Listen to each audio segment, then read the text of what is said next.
All right, the next one I'm going to look at is percent composition, okay? The problem I'm going to do is very similar to example 11.6 in your book. One thing I want you guys to remember that empirical formulas, okay, whenever they ask you to come up with empirical formulas, just always remember that they are based on mole ratios, not mass ratios, okay? They're based on mole ratios, not mass ratios, okay? So the example problems are going to be incredibly helpful for you guys. So make sure that you are looking at them, try to work them out on your own, and then go through their thought process and their solutions and their answer and see if you got the same thing and check your work. That is the biggest help you could possibly do, is working through those problems, because they take you step by step. Okay, so the problem I'm going to do says determine the percent composition. I'm going to abbreviate all this, of the compound.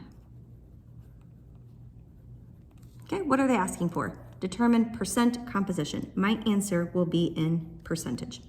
Okay, and I'm going to do percent composition of this guy. I don't know what that guy is, but I do know it consists of 1 potassium, 1 manganese, and 4 oxygens. Okay, so let's see here. Potassium, let's see, I've got 1 of those, so I'm going to do 1 times its molar mass is 39.10 grams per mole. Okay, I've got manganese. Again, I'm going to look in the back at percent or the molar mass, and it is 54.94 grams per mole. And then I've got oxygen. Got 4 of those guys. And I think we've memorized the molar mass of oxygen by now. All right. So whenever I multiply this one out, it comes out to 64 grams. Right, and up here I've got 54.94 grams. We just multiplied it by 1, so it's nothing fancy. And same with potassium. Okay, so I'm going to tally it up to see in 1 mole, right, in 1 mole of this, how many grams I have. I'm going to have 158.04 grams per mole. Right, this should have been in per mole. Sorry, guys, because I had it there. Okay, so in 1 of these, I have 158.04 grams per mole.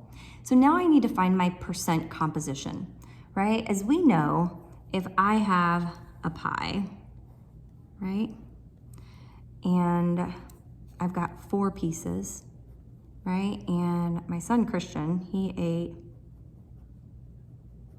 2 of those, right? If I take my portion and I divide it by how many pieces I had to begin with, I'll get a percentage, right? And that'll be 50%, right? 2 divided by 4 is 0.5. Move it over 2 places, I'm at 50%. Okay, and that makes sense. He ate 50% of pizza. Same here, right? So my total was 158.04. So I'm going to take 39.10 and divide this, because I'm finding a percentage, divide this by my total, 158.04, right? When I plug that into the computer, I end up with 24.74. I'm sorry, not the computer, my calculator.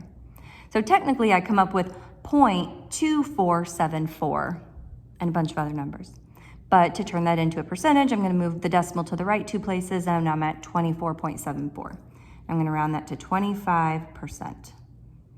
All right, same here. I'm going to divide this one, my manganese, by my total, 158.04. And I'm at 34.76%, which I'm going to say is 35%. Right?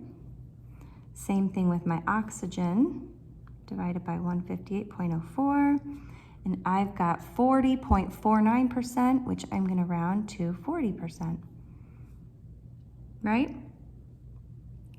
So I'm gonna add these up in my head, make sure I've got 100%. 25 plus 35 is 60, plus 40 is 100%. So that sounds about right, okay?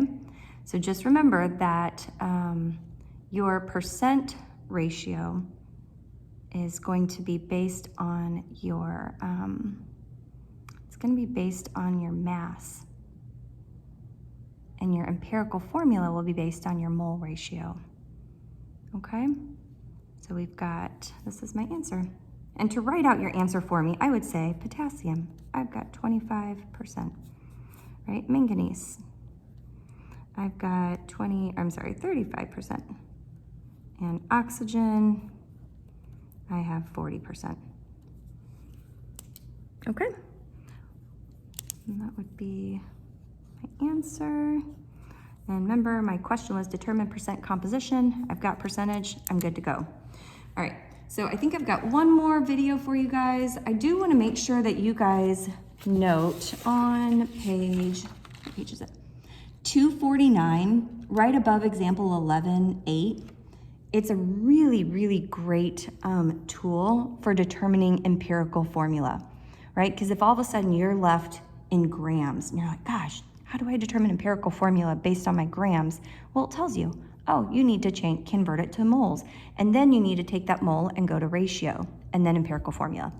So the next video, we'll talk about empirical formula, and I will post that for you guys later on this evening.